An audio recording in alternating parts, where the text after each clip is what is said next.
ఓటమి భయంతో Proddatur municipal chairman ఎన్నికను నేటికి వాయిదా వేయించుకున్న టీడీపీ నేడు మరోసారి అదే కుయుక్తులకు సిద్ధమైనట్టు తెలుస్తోంది. ఉదయం 11 గంటలకు ప్రొద్దుటూరు మున్సిపల్ చైర్మన్ ఎన్నిక జరగనుంది. ఈ నేపథ్యంలో భారీగా పోలీసులు మోహరించారు. టీడీపీకి చెందిన చైర్మన్ గురివిరెడ్డి రాజీనామాతో ప్రొద్దుటూరు మున్సిపల్ చైర్మన్ ఎన్నిక అనివార్యమైంది.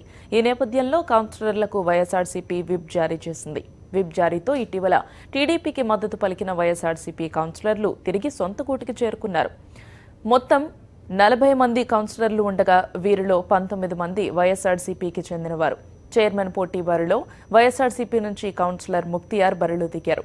7 టీడీపీ సభ్యులు ముక్తియార్కు మద్దతు పలికారు. దీంతో విజయం వైఎస్ఆర్సీపీకే అన్ని విధాలా అనుకూలంగా ఉంది.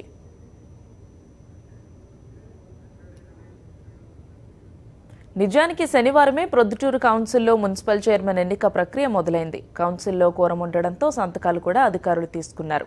అయితే ఈలోగా ఎన్నికల్లో ఓడిపోతామని టీడీపీ నేతల్లో భయం పట్టుకుంది. ఎలాగైనా కౌన్సిల్ ఎన్నికను అడ్డుకోవాలని పైనుంచి ఆదేశాలొచ్చాయి.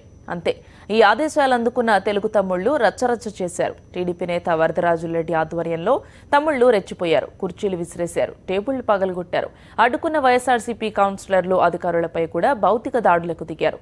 అంతటితో ఆగలేదు. చైర్మన్ పోటీ బరిలో దిగిన వైఎస్ఆర్సీపీ కౌన్సిలర్ ముక్తియార్పై తీవ్ర ఒత్తిళ్లు తెచ్చారు. తప్పుకోవాలంటూ నేరుగా ఫోన్ చేసి బెదిరించారు. సీఎం చంద్రబాబు, లోకేష్ కూడా ఫోన్ చేసినట్టు సమాచారం. ముక్తియార్ను సముదాయించేందుకు మంత్రి నారాయణ రెడ్డి, సీఎం రమేష్ తీవ్రంగా ప్రయత్నించారు. అప్పటికీ ముక్తియార్ వెనక్కి తగ్గకపోవడంతో బలవంతంగా ఎన్నిక ప్రక్రియను వాయిదా వేయించుకున్నారు. ఇలాంటి పరిస్థితుల్లో కాసేపట్లో మున్సిపల్ చైర్మన్ ఎన్నికకు రంగం సిద్ధమైంది.